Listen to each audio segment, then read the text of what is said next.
ಶ್ರೀ ಪರಮಾತ್ಮನೇ ನಮಃ.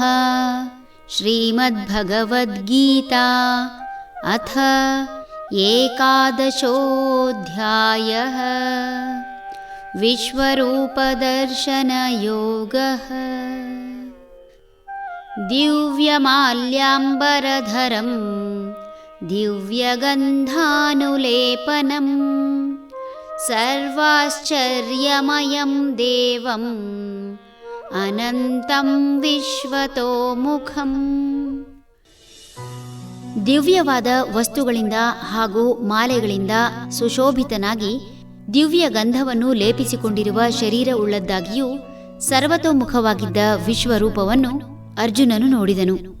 ವಿಶ್ವರೂಪ ದರ್ಶನ ಭಾಗ್ಯ ಅರ್ಜುನನದಾಯಿತು. ಕೇವಲ ಅರ್ಜುನನಿಗಷ್ಟೇ ಈ ವಿಶ್ವರೂಪ ದರ್ಶನವಾಯಿತೆ? ಖಂಡಿತ ಇಲ್ಲ. ಯಾರೆಲ್ಲ ಭಗವಂತನಲ್ಲಿ ನಂಬಿಕೆಯನ್ನಿಟ್ಟು ಇದುವರೆಗೂ ಭಗವಂತ ಹೇಳಿದ ಪ್ರತಿ ವಾಕ್ಯವನ್ನು ವಿಮರ್ಶಾತ್ಮಕವಾಗಿ ತಮ್ಮ ಅಂತರಂಗದಲ್ಲಿ ಚರ್ಚಿಸಿ ಸಣ್ಣ ವಿಷಯವನ್ನು ಅರ್ಥ ಮಾಡಿಕೊಂಡು ತಮ್ಮ ದಿವ್ಯ ಚಕ್ಷುವನ್ನು ತೆರೆದುಕೊಂಡಿದ್ದಾರೋ ಅವರೆಲ್ಲರಿಗೂ ಭಗವಂತನ ದಿವ್ಯವಾದ ಅವ್ಯಕ್ತವಾದ ಶರೀರ ಮನಸ್ಸಿನಲ್ಲಿ ವ್ಯಕ್ತವಾಗಿ ತಮ್ಮ ಗರಿವಿಲ್ಲದಂತೆ ಕಣ್ಮುಚ್ಚಿ ತಮ್ಮ ಹೃದಯಾಕಾಶದಲ್ಲಿ ಮಹಾಮಹಿಮನ ಮಹಿಮೆಯ ಅಮೃತದ ಸವಿ ದೊರೆತಿದೆ. ಅಂತರ್ಚಕ್ಷು ತೆರೆಯುತ್ತಿದ್ದಂತೆ ತಮ್ಮ ಹೃದಯಾಕಾಶದಲ್ಲಿ ಹುದುಗಿರುವ ಎಲ್ಲ ದಾಖಲೆಗಳು ತೆರೆದು ಭಗವಂತ ಕರ್ಮ ಕಾರಣದಿಂದ ಉತ್ಪತ್ತಿ ಮಾಡಿದ ದಿನದಿಂದ ಮನುಷ್ಯ ಈ ದೇಹಧಾರಿಯಾಗಿ ಬರುವವರೆಗಿನ ತಾನು ನೋಡಿದ ಅನುಭವಿಸಿದ ಎಲ್ಲವೂ ಗೋಚರಿಸಲು ಸಾಧ್ಯವಾಗುತ್ತದೆ.